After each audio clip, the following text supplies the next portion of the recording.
그를 향하여 우리의 가진 바 담대한 것이 이것이니 그의 뜻대로 무엇이든지 구하면 들으심이라. 우리가 구하는 바를 들으시는 줄을 안즉 우리가 그한 그것을 얻은 줄을 또한 아느니라. 아멘. 이 저녁에 주님의 뜻인 줄 알고 간절히 구한 그 모든 기도의 제목들 이미 응답된 줄 믿고 감사, 찬양, 영광을 돌려드립니다.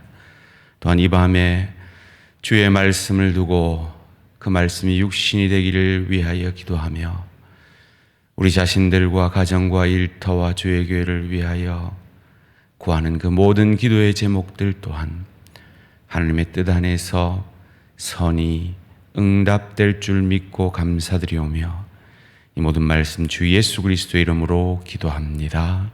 아멘.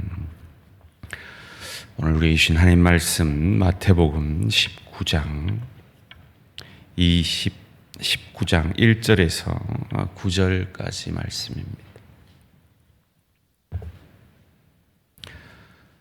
마태복음 19장 1절에서 9절까지 말씀 한 절씩 교독하실 때 살아계신 하나님의 음성을 들으시기 바랍니다. 예수께서 이 말씀을 마치시고 갈릴리를 떠나 요단강 건너 유대 지경에 이르시니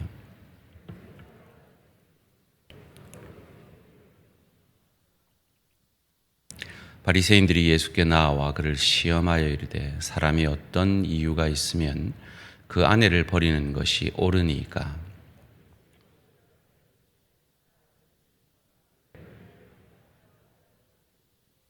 말씀하시기를 그러므로 사람이 그 부모를 떠나서 아내에게 합하여 그 둘이 한 몸이 될지니라 하신 것을 읽지 못하였느냐.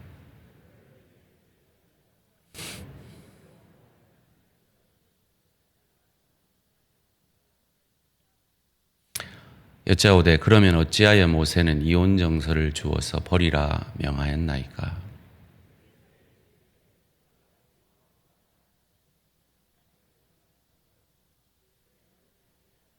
함께 읽습니다. 내가 너희에게 말하노니 누구든지 음행한 이유 외에 아내를 버리고 다른 데 장가드는 자는 간음함이니라. 아멘. 오늘 제목을 한번 같이 읽겠습니다. 시작.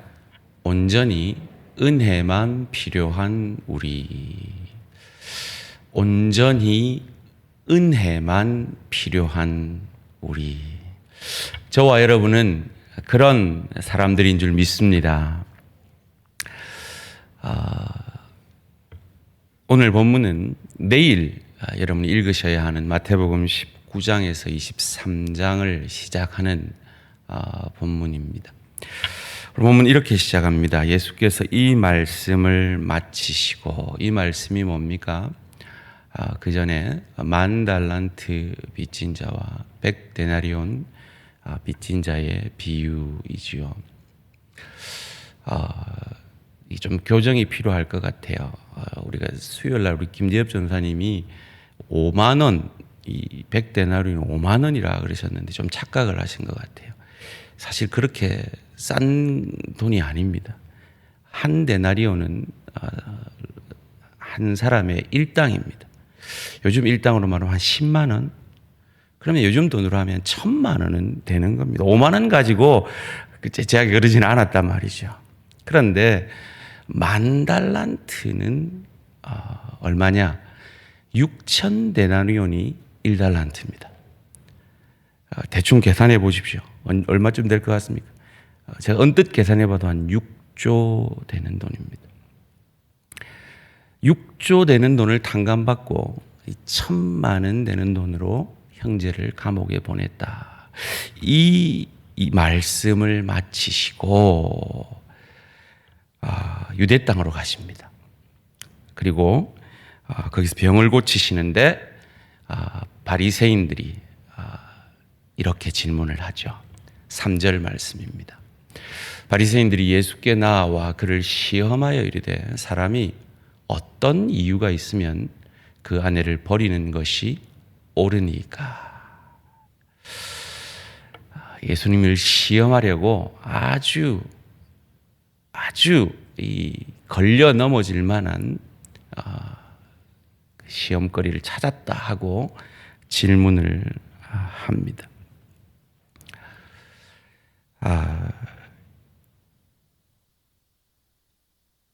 여기서 버리는 것이라고 되어 있는데 영어 성경에 보니까 그냥 이혼하는 것이라고 되어 있는데 사실 원어적으로 말하면 버린다는 것이 더 옳을지 모르겠습니다. 그 시대의 여자들은 정말 물건 취급을 받았죠. 그래서 너무나 쉽게 버려집니다. 제가 이 멕시코 선교를 가보니까 멕시코에 있는 시골의 여인들이 그렇답니다. 멕시코 여자들은 좀 날씬해요, 처녀 때는. 근데 애만 낳고 나면 이게 한 몸집 하게 되는 체질이랍니다.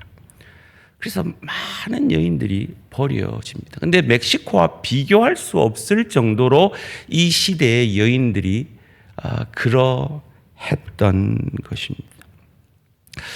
그래서 이혼에 대해서 그 시대에 두 학파가 싸웠대요.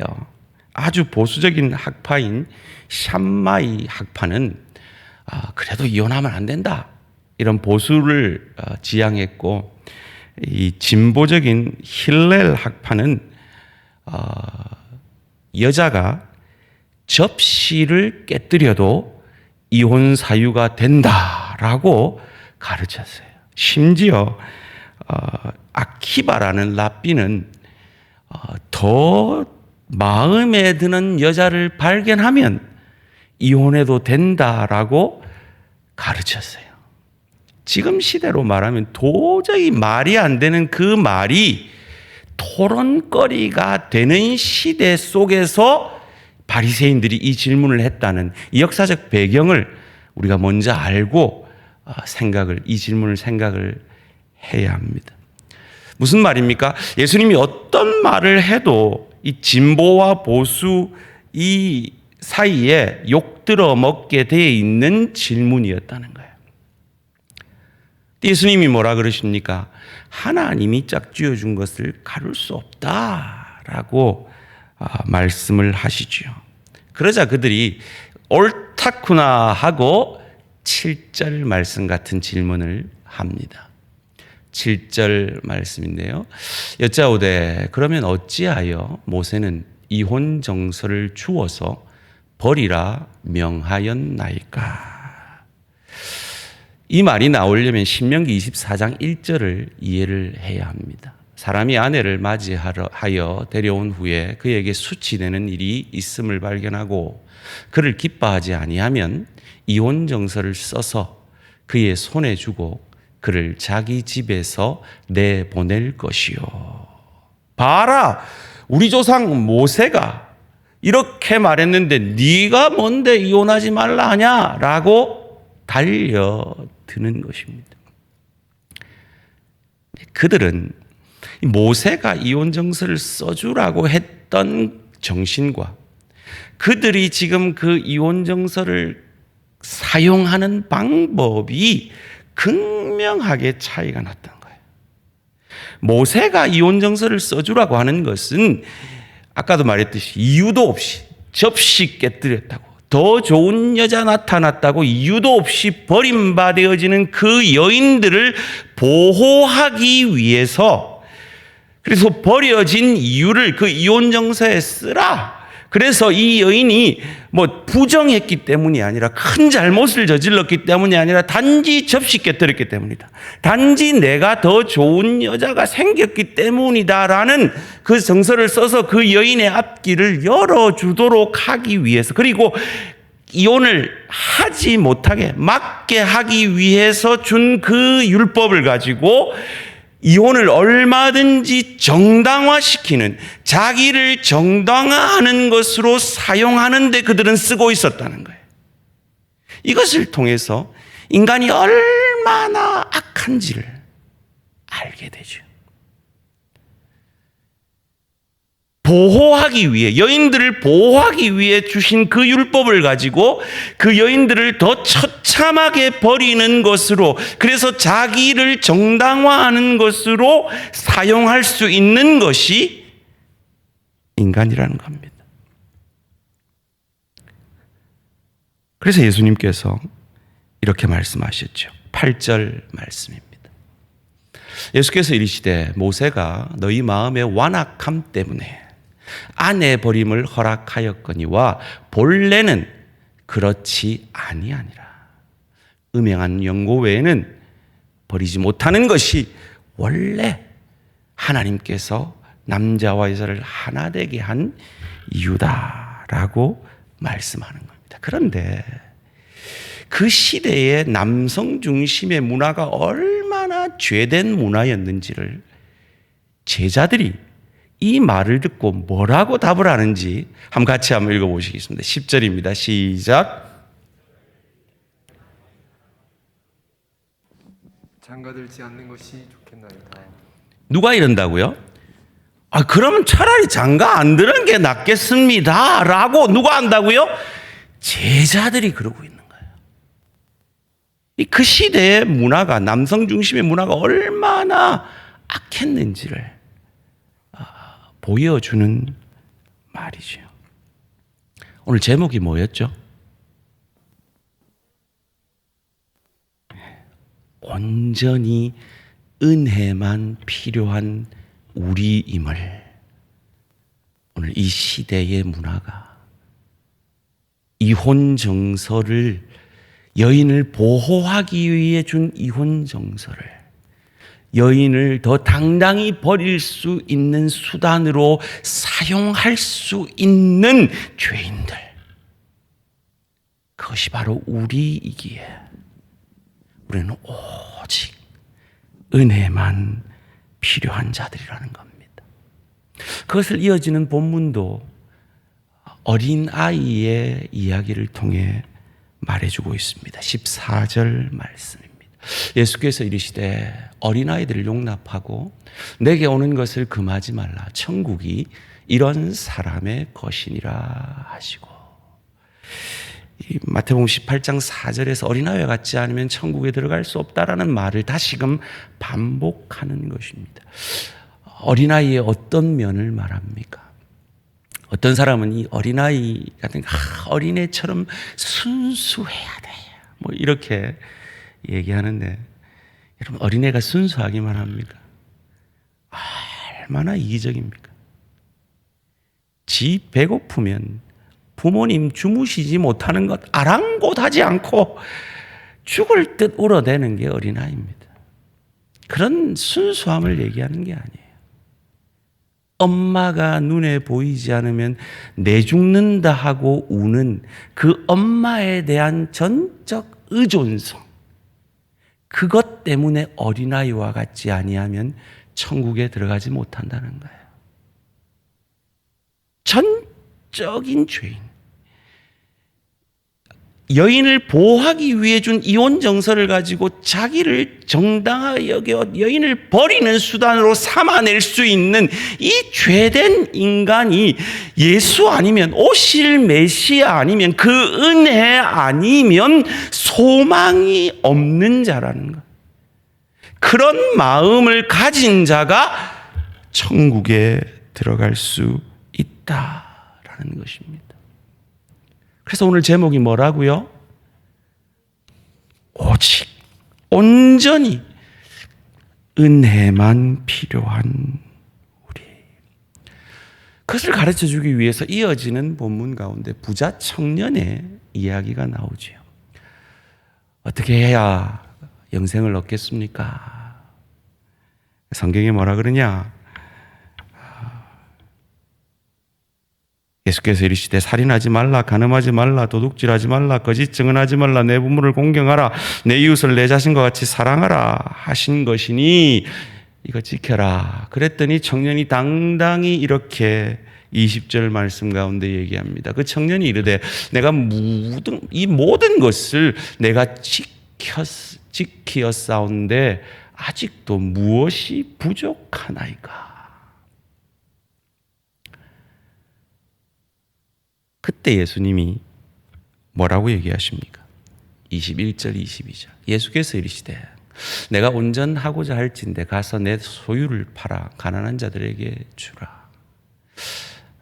이 다른 복음서에서는 내 모든 소유를 팔아라고 되어 있습니다. 그리하면 하늘에서 보화가 내게 있으리라. 그리고 와서 나를 따르라 하시니 그 청년이 재물이 많으므로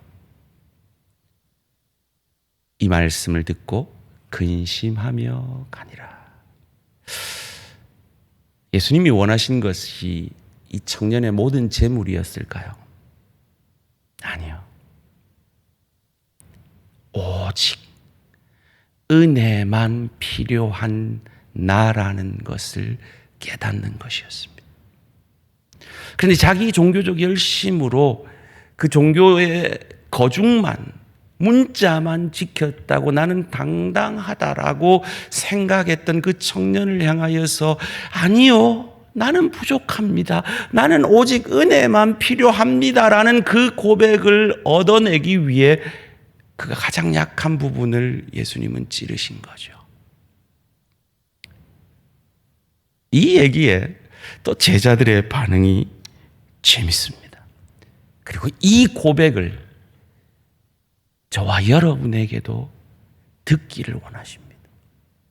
25절 말씀입니다. 제자들이 듣고 몹시 놀라 이르되 그렇다면 누가 구원을 얻을 수 있으리까? 그 시대의 사람들은 이 부자는 구원을 얻는다라고 믿었어요. 왜냐하면 부자는 율법을 지키기가 쉬웠기 때문에. 근데 가난한 자들은 그 율법의 모든 조항들을 지키기가 어려웠습니다. 그래서 저 율법 잘 지키는 부자들은 천국 가겠구나, 구원 받았겠구나라고 생각을 하고 있었는데 예수님께서 뭐라고 그러십니까?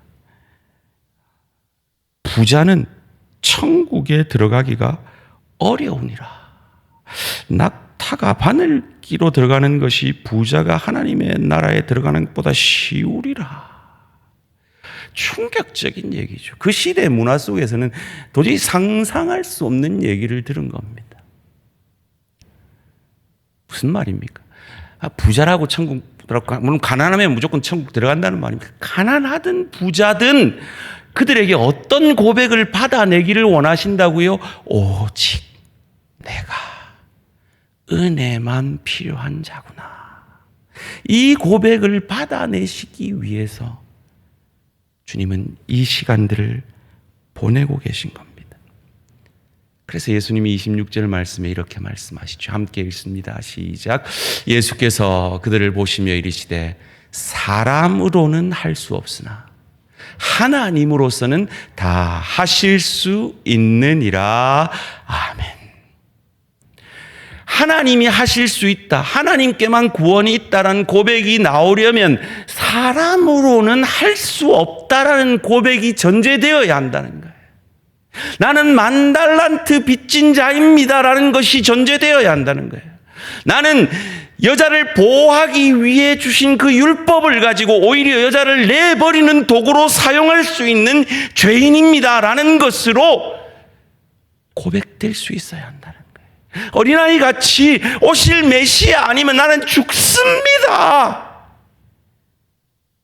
내 주먹, 내 능력, 내 부가 구원을 얻게 하는 것이 아니라 메시아 그리스도 외에는 나는 구원의 소망이 없습니다. 내게는 오직 은혜만이 필요합니다.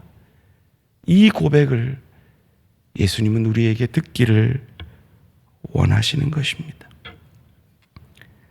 이 은혜가 어떻게 역사되는지를 이어지는 본문 가운데 말씀하시죠. 그 유명한 포도원 품꾼 비유입니다.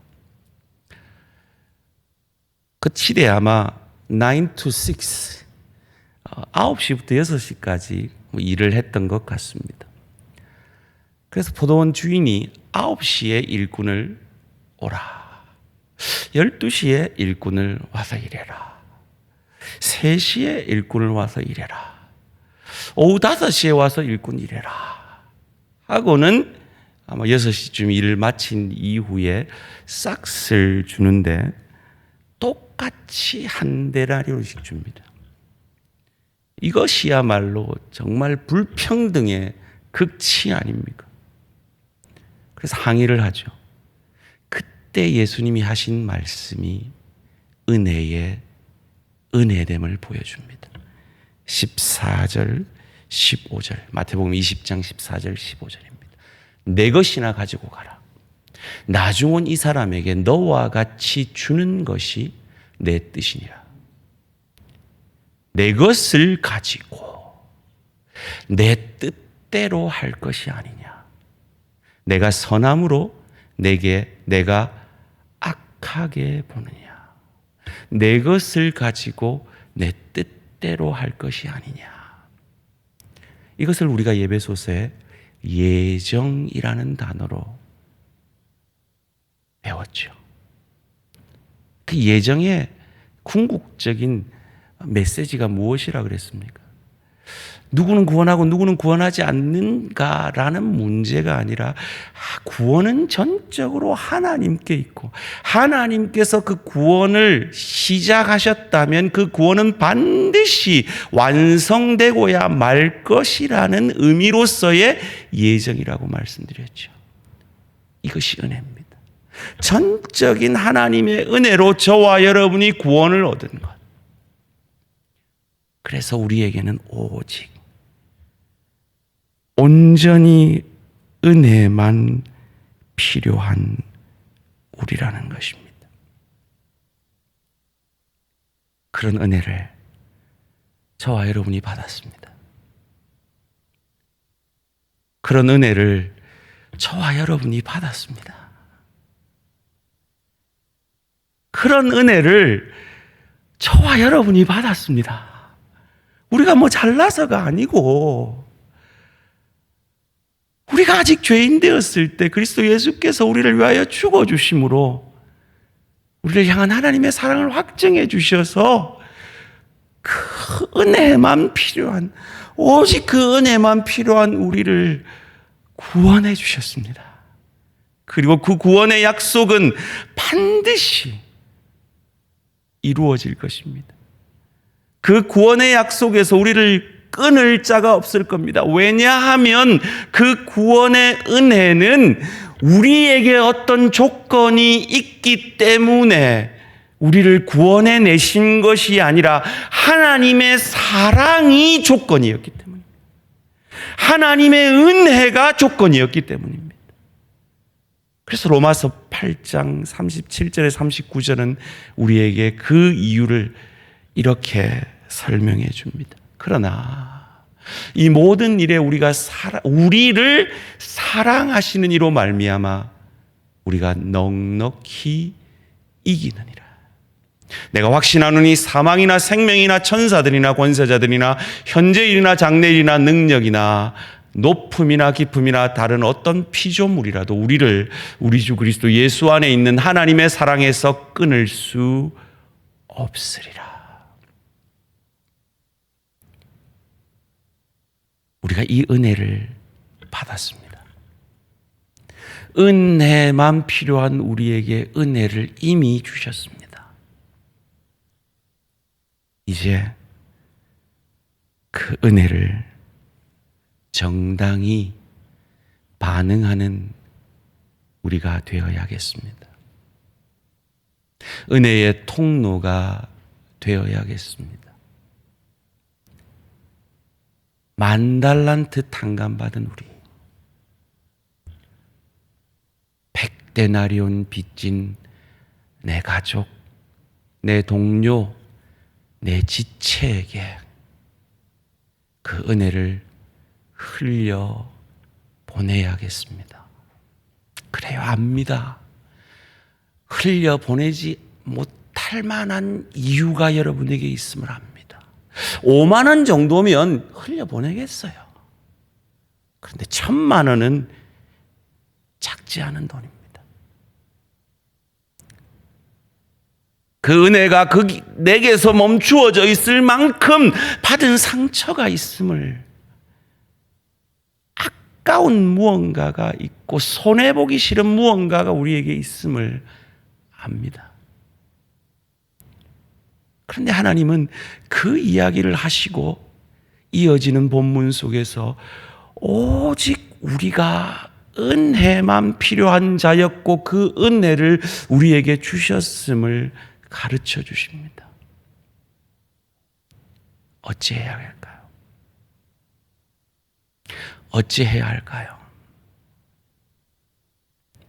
오늘 이 저녁에 성령께서 여러분 안에 생각나게 하시는 어떤 사람, 어떤 사건 있다면 오직 은혜만 필요했던 우리에게 주신 그 하나님의 은혜를 가슴에 새기며 그 은혜에 정당히 반응하는 저와 우리 모든 성도님들 되시기를 주님의 이름으로 축원합니다. 시간 함께 기도하십시다. 오직 은혜만 필요한 우리입니다. 그리고 그 은혜가 우리에게 임했습니다. 이 40일간 우리는 말씀을 통해 내가 얼마나 은혜 받은 자인 것을 하나님께서 깨닫게 해 주실 것입니다. 그리고 그 은혜에 우리가 얼마나 정당히 반응하느냐에 따라서 저와 여러분의 삶은 바뀌어질 것입니다. 변화되어질 것입니다.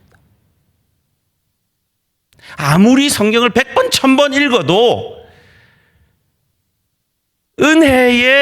내가 은혜가 필요한 사람이고 그 은혜 때문에 내가 살았다는 것, 어린아이 같은 마음으로 고백하지 않는다면 우리는 그 말씀으로 이혼 증서를 허락한 모세의 하나님 사랑, 이웃 사랑의 정신이 아니라 그 이혼 정서를 가지고 나의 정당함을 증명함으로 더 과감하게, 더 대담하게 여자를 버리는 것으로 사용할 수 있는 것이 죄인인 우리들입니다. 우린 본능적으로 우리만 사랑하는 죄인들입니다. 그러기에 날마다 내가 은혜만 필요한 사람이다. 온전히 은혜만 필요한 나다. 예수 십자가의 그 은혜 아니면 살 소망이 없는 나다.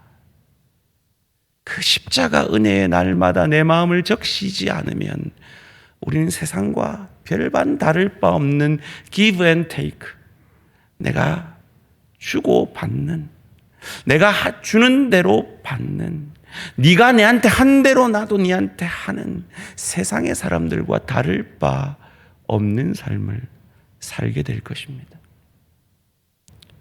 그래야 우리가 은혜 받지 않았다면 그럴 수 있습니다.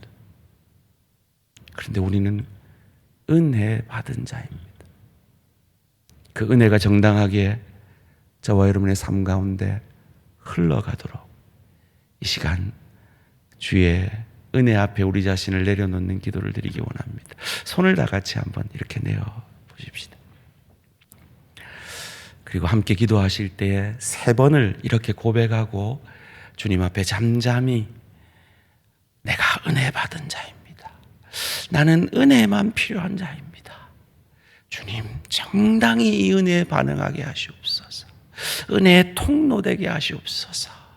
기도하며 나아가겠습니다. 저를 따라 고백하십시다. 주여 은혜 내려 주시옵소서. 주여 은혜 내려 주시옵소서. 주여 은혜 내려 주시옵소서. 잠잠히 주님 앞에 나아가겠습니다. 아버지,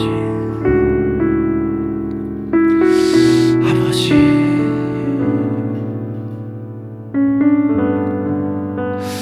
아버지,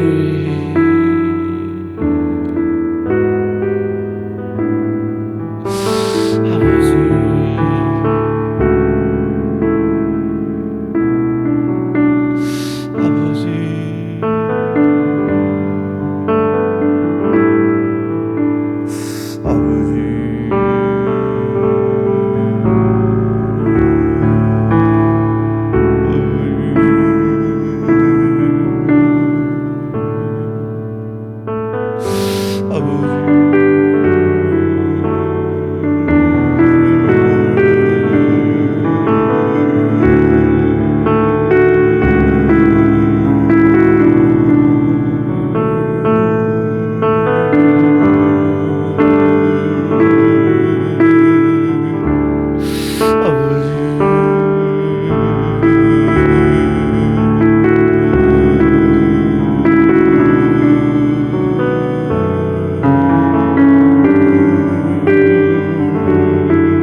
아니면 살아갈 수가 없네.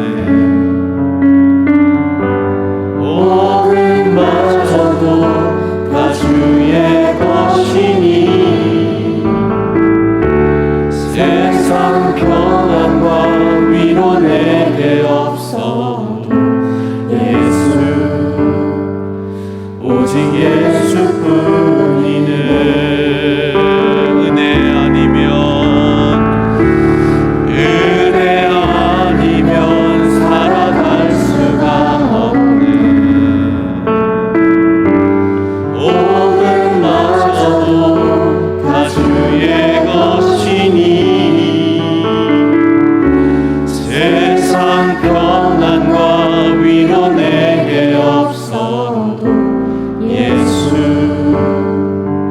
오직 예수뿐이네.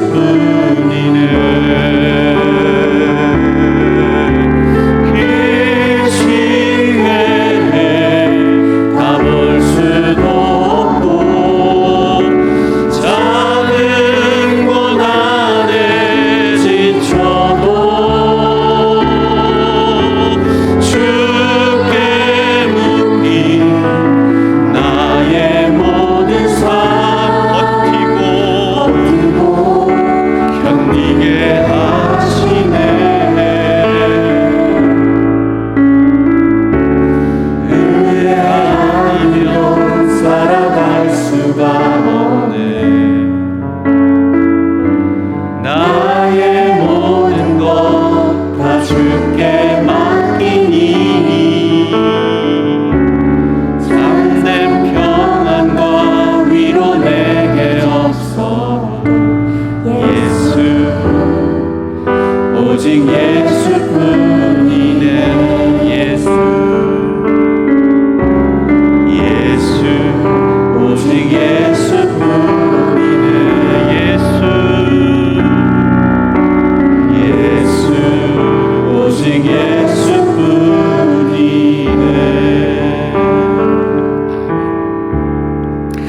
이 시간 함께 기도하실 때에 우리 지체들 가운데 지금 병원에 입원한 지체들이 있습니다. 우리 남현선 권사님, 그리고 박명석 집사님, 그리고 김태희 집사님, 그리고 오늘 퇴원하긴 했는데 우리 권소영 집사님도 회복 중에 계십니다. 그리고 박희숙 권사님도 어깨 수술하고 병원에 입원 중이십니다. 그 외에도 암투병하고 계시는 우리 지체들, 여러 육신의 연약함 가운데 힘들어하는 우리 지체들을 위해서 하나님, 그 지체들에게 은혜가 필요합니다. 은혜 내려주십시오. 함께 기도하는 시간 갖기를 원합니다. 육체의 질병뿐만 아니라 영혼이 병들어서 함께 예배 자리에 나오지 못하고 있는 내 사랑하는 지체들 또한 있습니다. 위에서 기도해 주시기를 바랍니다. 두 번째로 우리 교회 리더들을 위해 기도하는 시간 갖기를 원합니다. 특별히 우리 당회원들을 위해서 기도해 주십시오. 우리 장로님들 한 분 한 분 이름을 불러가면서 우리 장로님들이 성령 충만하게 해주시고 하나님의 뜻을 따라 우리 교인들의 모든 마음을 모아 주의 교회를 잘 다스릴 수 있도록 위에서 기도해 주십시오. 그리고 다음 세대 리더가 준비되어야 합니다. 우리 한수 입사님들을 위해서 기도해 주시고 하나님께서 그 일꾼들 가운데 예배한 하나님의 사람들이 우리 지금의 장로님들처럼, 아니 지금의 장로님들보다 더 신실하고 더 헌신적인 성령 충만한 하나님의 사람들로 준비되어질 수 있도록 위에서 기도해 주시기를 바랍니다. 셋째로 우리 다음 세대를 위해 기도해 주십시오. 우리 대학 청년부를 위해 기도해 주시고 우리 중고등부, 초등부, 유치부, 그리고 그들을 위해 섬기는 우리 교사들과 교육자들을 위해서 기도해 주십시오. 그리고 샬롬 구역을 위해서 기도해 주십시오. 우리 교회 30, 40대 젊은 일꾼들이 지금 우리 교회 리더들처럼, 아니 그 이상의 헌신된 하나님의 사람들로 준비되지 않으면 우리 대한교회는 미래가 없습니다. 하나님께서 지금의 리더들을 이렇게 세워주신 것처럼 그들을 준비시켜 세워주십시오. 그래서 다음 세대 우리 시대에 경험해보지 못한 큰 부흥을 경험케 하여 주시옵소서. 우리 다음 세대를 위해서 다 같이 주님 앞에 이 세 가지 제목 가운데 주님 은혜 내려주십시오 이런 간절한 마음으로 주여 한번 부르고 간절히 기도하러 나아갑니다. 주여